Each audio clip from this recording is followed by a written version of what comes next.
Welcome to another journalnow.com high school football video. My name is Joe Serrera, and we are joined this week by North Davidson head coach Brian Flynn. Brian, thank you for joining us. Thanks, Joe. Thanks for having me.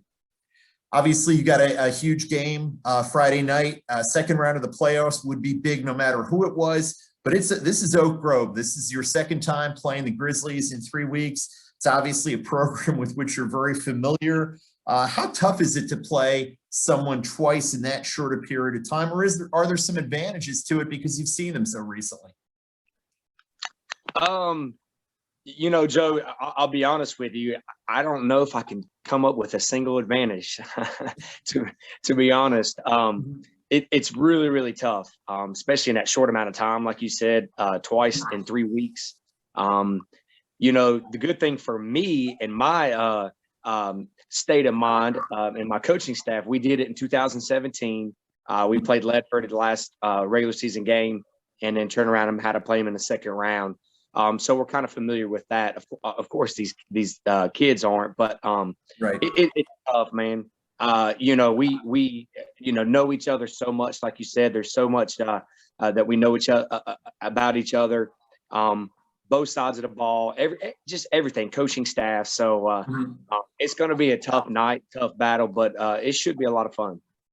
Speaking of fun, how much excitement is there in the community for this? I mean, Oak Grove only came online in 2017. Some of that area is what used to be North Davidson country, overlap on the coaching staffs. It's just turned into a great rivalry in just 3 years. I mean, how exciting is that? It is. It really is exciting for both communities, man. I don't know how it is for Coach Holcomb and myself. I think he'll tell you the same thing. It's our week when we play each other is pretty stressful on him and I. But it's a healthy thing. Like you said, there's community members, family, parents of their kids that are now going to Oak Grove, but they're North Davidson alum. There's just a lot of just similarity in both communities. But, you talking about a game tomorrow night for both communities that is just it's just really good, considering the fact that I think both communities have come together in some tough times. Us dealing with our quarterback, Gavin Hill, who's fighting his second bout with cancer.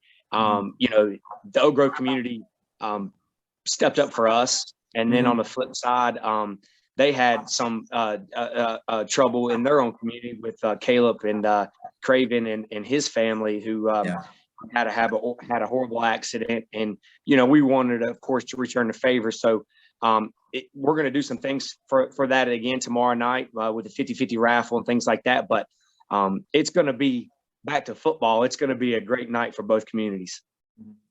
You beat Oak Grove 17-3 in the regular season. Strong defensive effort from your team, especially in the red zone. What did you learn from that game that you can take into this rematch?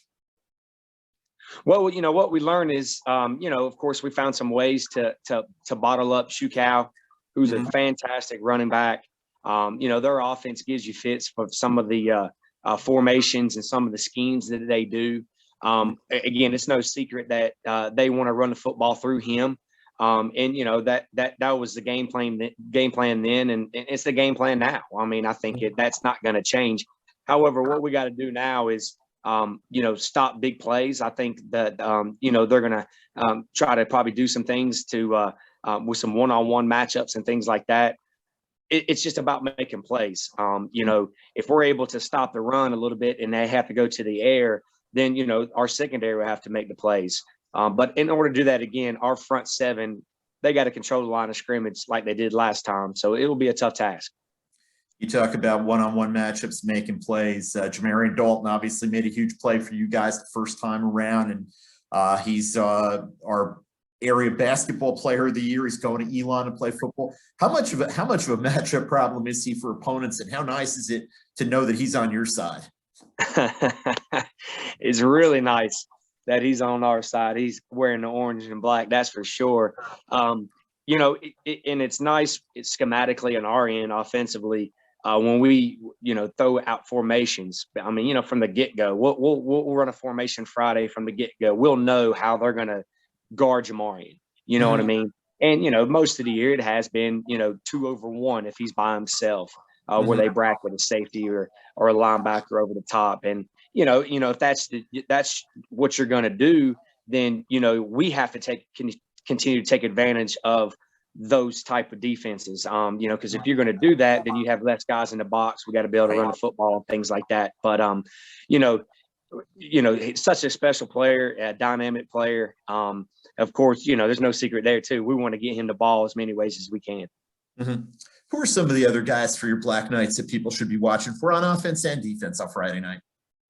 Well, I'll start with that defense since they've been playing so well lately. And, it starts with our linebackers are really, really good interior and outside. Jalen Walser, who also helps us on the offense side of the ball and carrying the football. Tanner Jordan, Darian Green in the inside there. They've been doing a great job of running sideline to sideline. And then, of course, in the secondary, Travaris Moore. We've got a young buck, a sophomore, Alex Naylor, who's been playing a lot better.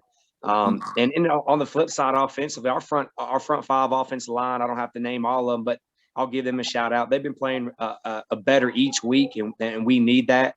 And of course, Tedrick Jenkins, he's been spectacular. We'll still count on him making plays with his arm and his legs. If you win, I don't want to get ahead of yourselves here, but there's a chance that whoever wins this game could be playing Salisbury again.